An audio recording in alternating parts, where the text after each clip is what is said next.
देखिए, ये वो लोग हैं जो महामहिम राष्ट्रपति के चुनाव में यशवंत सिन्हा जी को खड़ा करवाए। तेजस्वी प्रसाद यादव ने क्या कहा कि राष्ट्रपति भवन में एक और मूर्ति की जगह नहीं। पता है कि बिहार में बेरोजगारी दर देश में सबसे ज्यादा है, अपराध ज्यादा है, तो यहाँ पर तो नीति आयोग में आपको जाना चाहिए। मगही न्यूज, मैं हूँ सुधेंदु रमन। हमारे साथ राष्ट्रीय लोक जनशक्ति पार्टी के जो प्रवक्ता हैं चंदन सिंह जी हैं, उनसे हम जानेंगे कि जो अभी विवाद, जो नया विवाद जो गहराता जा रहा है नए संसद भवन के ऊपर लेकर, सर नीतीश कुमार कह रहे हैं कि जो जब पुराना जो संसद था ही, भवन था ही, तो नए बनाने की क्या जरूरत थी।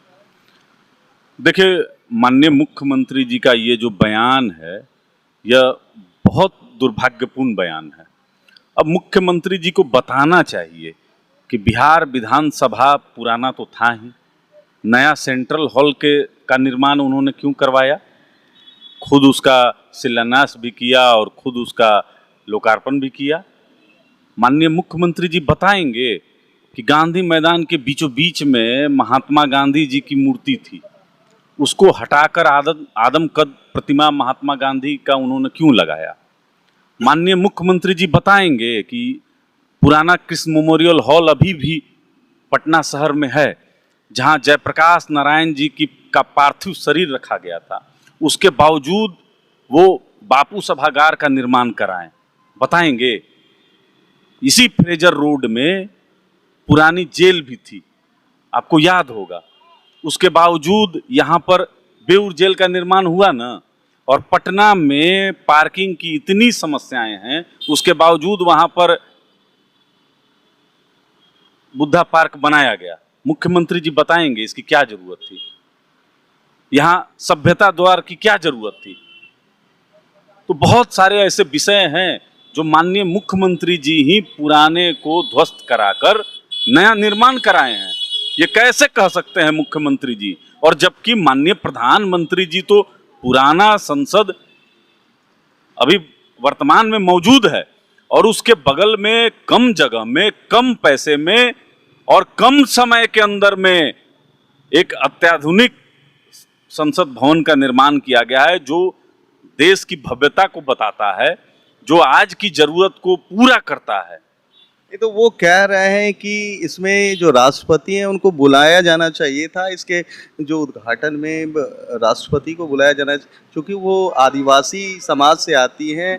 तो कह रहे हैं कि एक खास समाज को टारगेट करने के लिए उन्होंने उनको न्योता ही नहीं दिया या शिलापट पर कहीं नाम ही नहीं है। देखिए, ये वो लोग हैं जो महामहिम राष्ट्रपति के चुनाव में यशवंत सिन्हा जी को खड़ा करवाए और द्रौपदी मुर्मू जी का किन शब्दों में ये लोग यशगान किए हैं, ये तो आपके कैमरे गवाह हैं। कांग्रेस पार्टी के अधीर रंजन चौधरी जी ने क्या कहा था, हम लोग कहना नहीं चाहते हैं वो शब्द। तेजस्वी प्रसाद यादव ने क्या कहा कि राष्ट्रपति भवन में एक और मूर्ति की जगह नहीं है। और राष्ट्रीय जनता दल ने क्या क्या कहा था, हम लोग को अभी कहने में भी अब शर्म आता है कि किस मुंह से ये लोग राष्ट्रपति जैसे एक पद को राजनीति में घसीट रहे हैं। माननीय मुख्यमंत्री जी क्यों नहीं यहाँ पर राज्यपाल महोदय से सेंट्रल हॉल का उद्घाटन करवाए, जबकि बिहार में उस समय दलित राज्यपाल थे, क्यों नहीं कराए। नीति आयोग के बैठक में भी नीतीश कुमार नहीं गए, क्या कहेंगे। देखिए, ये बिहार के साथ माननीय मुख्यमंत्री जी का खिलवाड़ है। नीति आयोग की बैठक जहां माननीय प्रधानमंत्री जी अध्यक्षता कर रहे हैं और आप लगातार बिहार को विशेष राज्य के दर्जे की बात करते हैं। बिहार में वो तमाम योजनाएं जहां नीति आयोग से उसका निर्धारण हो सकता था, वहां पर आप ना जाकर बिहार के 13 करोड़ आवाम के साथ आप मजाक कर रहे हैं और लगातार कर रहे हैं। चूंकि आप सीरियस नहीं हैं कि बिहार में कल कारखाने लगें, रोजगार आए और तमाम बड़े बड़े जो परियोजनाएं हैं वो केंद्र सरकार के सपोर्ट से बिहार में हो सकते हैं। आपको पता है कि बिहार में बेरोजगारी दर देश में सबसे ज़्यादा है, अपराध ज़्यादा है, तो यहाँ पर तो नीति आयोग में आपको जाना चाहिए माननीय मुख्यमंत्री जी। लेकिन चूंकि आप विपक्षी एकता कर रहे हैं, आप पूरे देश भर में घूम घूम कर विपक्ष के जो नेता हैं वो चाहे केसीआर हो, ममता बनर्जी हो, अखिलेश हो, केजरीवाल हो या स्टालिन हो, सबके पास जाकर आप याचना कर रहे हैं। तो इसलिए आप नीति आयोग की बैठक में नहीं जा रहे हैं, लेकिन इसका पूरा नुकसान बिहार की जनता का है। और आप कहते हैं कि बिहार पिछड़ा राज्य है, एक गरीब प्रदेश है, तो गरीब प्रदेश के पास अवसर का बराबर अभाव रहता है।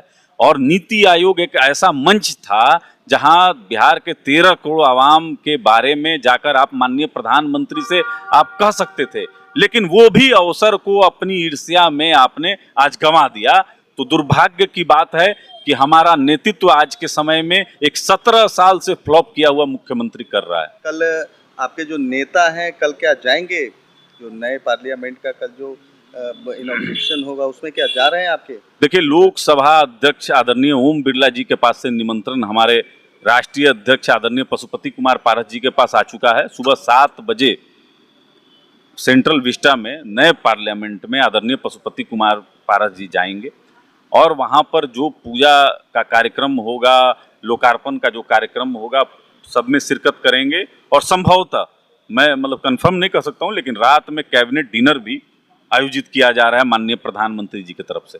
जी, तो ये थे राष्ट्रीय लोक जनशक्ति पार्टी के प्रवक्ता चंदन सिंह जी। उन्होंने ये बताया कि ये जो राजनीति हो रही है नए संसद भवन के ऊपर, मैं आपको बता दूं कि ये कह रहे हैं कि ये तुष्टीकरण की राजनीति हो रही है, विकास को बाधित किया जा रहा है।